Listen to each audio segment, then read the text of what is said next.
সংগ্রাম গড়ে তুলব, আন্দোলন গড়ে তুলব।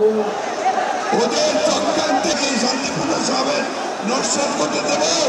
গত বছরের আগস্ট থেকে শুরু হয় রাজপথে আওয়ামী লীগ ও বিএনপির পাল্টাপাল্টি কর্মসূচি। একই দিনে দুই দলের কর্মসূচি রাজপথে উত্তাপ ছড়ায়। দীর্ঘদিন পর এবার দেখা গেল ভিন্ন চিত্র। শুক্রবার বিএনপি মাঠে সমাবেশ করলেও কার্যালয়ে যৌথ সভা করেছে আওয়ামী লীগ।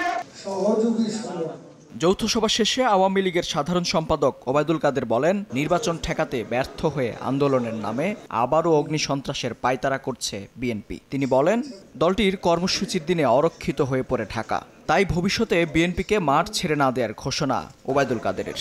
বিএনপি মানে রক্তপাত। গোটা রাজধানীকে আমরা যদি তাদের উপর ছেড়ে দিই তাহলে জনগণের জানমাল সুরক্ষা সমস্যা হতে পারে এবং সে কারণে আমাদের মাঠে থাকতে হবে।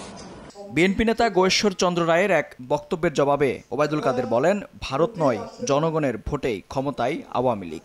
ভারতকে খুশি করার তো আমাদের দরকার নেই।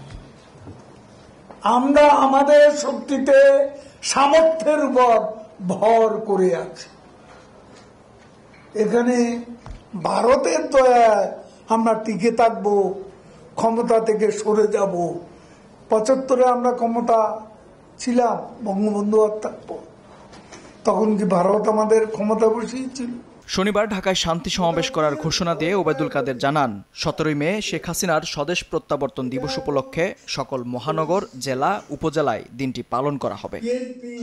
মেহেদী হাসান, সময় সংবাদ, ঢাকা।